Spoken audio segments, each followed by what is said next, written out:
Oke, Assalamualaikum warahmatullahi wabarakatuh. Halo, apa kabar semuanya? Nah, ketemu lagi sama Miss Revi di sini.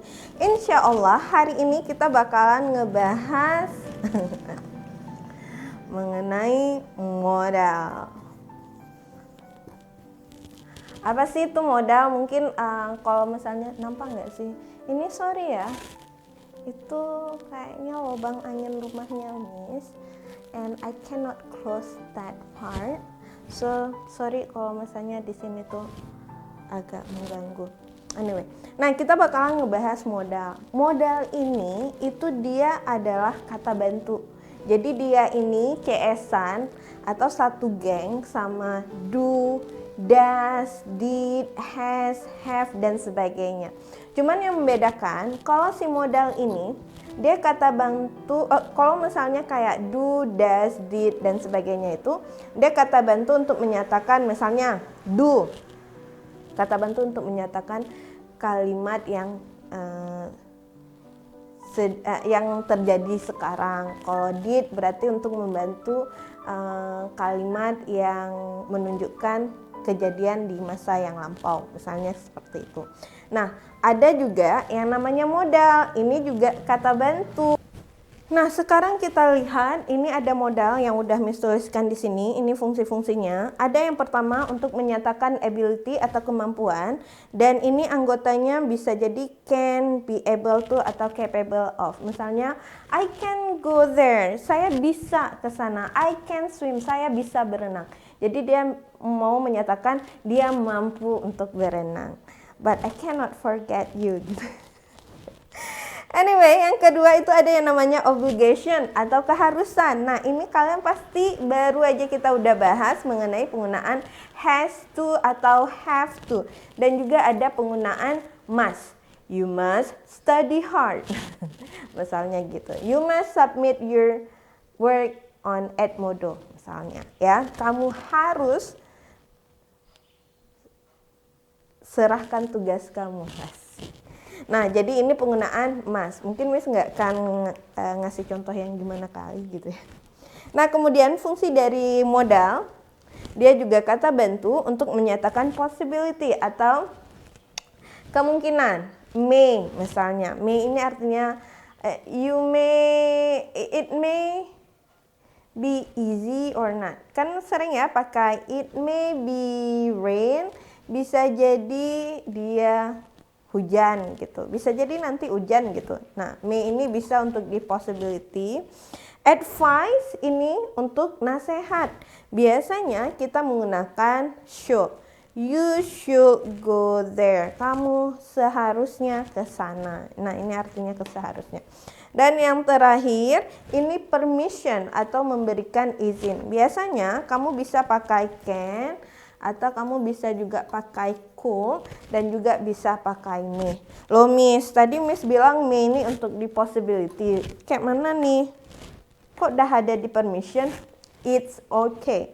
Jadi nggak masalah kalau misalnya anggotanya ini mempunyai fungsi lebih dari satu. Maksudnya kalau seandainya modal, inilah dia modalnya, mempunyai fungsi lebih dari satu. Misalnya kayak can, dia bisa juga ke permission, misalnya can I go there, boleh nggak saya ke sana? Itu kan sering ya dipakai untuk expressions of permissions, kamu bisa pakai, tapi juga kamu bisa pakai untuk menyatakan kemampuan. Jadi disesuaikan saja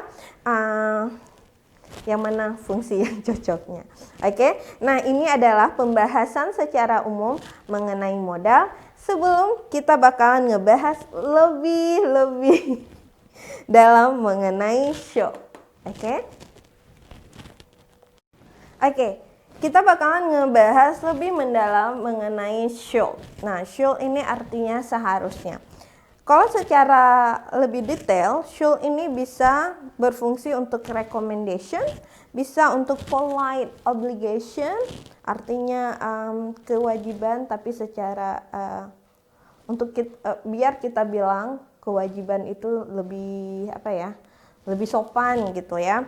Nah, nanti Miss bakalan bahas mengenai example-nya, dan ada mengenai advice, dan yang terakhir adalah untuk expectation. Kita lihat dulu contohnya untuk recommendation. Nah, ini contohnya adalah, nah, kalau kita ngomongin modal itu selalu, kalau dari segi sekarang baru, tadi kan kita udah bahas mengenai kayak bagaimana penggunaannya, fungsinya sendiri. Nah, sekarang kita mau bahas bagaimana sih caranya pada saat kamu mau tulis dalam sebuah kalimat. Kalau ngomongin modal itu selalu dia pakainya verb base, jadi selalu verb dasar yang menjadi patokannya, yang menjadi temannya. Nah, contohnya adalah seperti ini. Modal di sini adalah kata-kata should.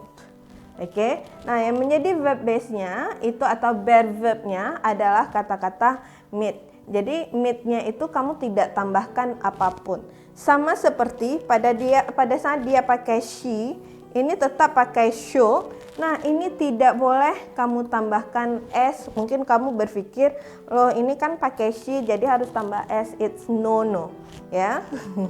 Jadi karena udah ada modal di sini atau kata bantu di sini, jadi ini kamu langsung pakai meet gitu. Nah, Miss, gimana sih kalau misalnya saya mau bilang kamu seharusnya menjadi seorang dokter gitu. Nah, you should. Nah, apa sih yang bakalan muncul? Be a doctor. Nah, di sini bakalan muncul kata-kata be. Be ini adalah bentuk dasar dari to be. Jadi kalau is, am, are, bentuk dasarnya adalah adalah be. Jadi ini kalau kalimat asalnya itu you are a doctor, tapi karena dia udah ada modal, you should be a doctor gitu. Jadi ini kalau Miss bisa bilang ini adalah kalimat nominalnya, yaitu kalimat yang menggunakan to be, dan ini adalah bentuk kalimat verbalnya. Jadi ingat, sama-sama kembali ke bentuk dasar gitu. Nah, gimana? Kira-kira, oh ya Miss, gimana sih kalau misalnya kalimatnya negatif? Itu langsung aja, you shouldn't be a doctor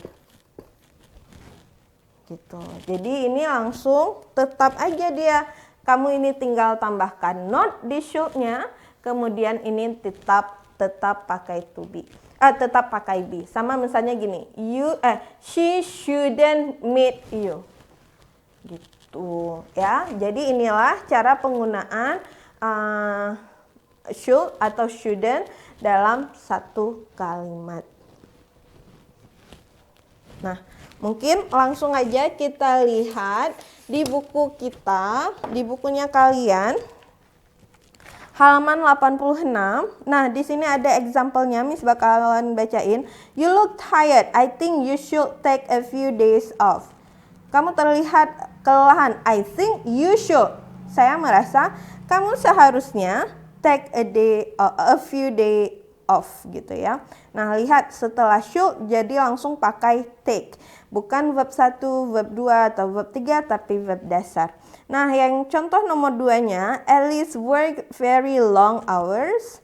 She should talk to her boss. Ini tidak boleh ada di situ ya. Ini salah. Jadi langsung aja she should talk to her boss.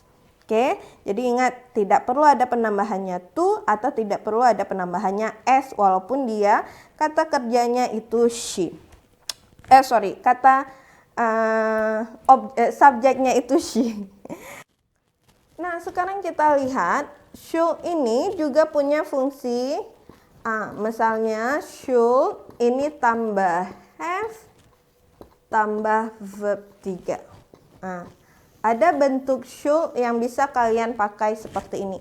Ini biasanya untuk menyatakan penyesalan di masa lalu gitu ya. Oke, ini untuk menyatakan penyesalan yang telah terjadi di masa yang lalu. Kalau yang tadi udah kita bahas itu kayak untuk menyatakan di masa yang sekarang. Tapi untuk menyatakan penyesalan, ini memang fungsinya untuk penyesalan di masa lalu. Kalian bisa pakai should, have tambah verb 3. Ini langsung aja lihat di halaman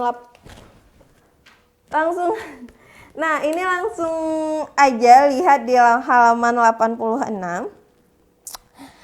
Ya.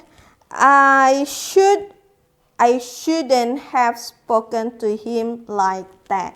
Nah, di sini pakainya shouldn't, kemudian ada have-nya tambah verb 3-nya. Nah, sekarang kita langsung lihat ini spoken itu verb 3 dari speak. Speak, spoke, spoken.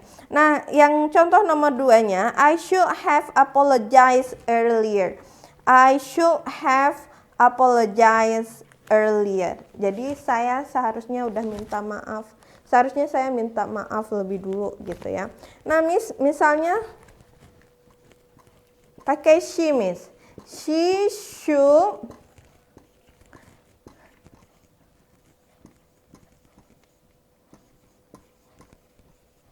Nah, lagi-lagi should have. Ini lagi-lagi pakai should. Pakai have verb 3. Nah, apakah have ini karena she harus pakai has? Ini tidak perlu. Karena langsung aja dia pakai have. Soalnya udah ada should. Should have ini bentuk verb 3 dari to be tadi. She should have been here. Seharusnya dia tuh udah ada di sini gitu. Ya. Jadi ingat kalau should have verb 3 itu untuk menyatakan penyesalan di masa yang lalu. Seharusnya kita nggak melakukan itu di masa yang lalu. So you can use this one. Oke, jadi itu adalah dua fungsi dari fungsi lain dari should. Nah, kita lihat langsung di exercise-nya. Misalnya yang nomor 1, you bla bla bla be so selfish. Berarti ini kamu bisa tulis you shouldn't be so selfish. Jadi pahami dulu arti kalimatnya biar kalian bisa taruh apakah ini aku harus pakai should atau shouldn't, bentuk positifnya atau bentuk negatifnya. Oke, so I hope you get the point here. Kalau misalnya ada yang belum dimengerti bisa langsung ditanyain atau di komen di bawah. So that's it for now. Thank you so much for listening.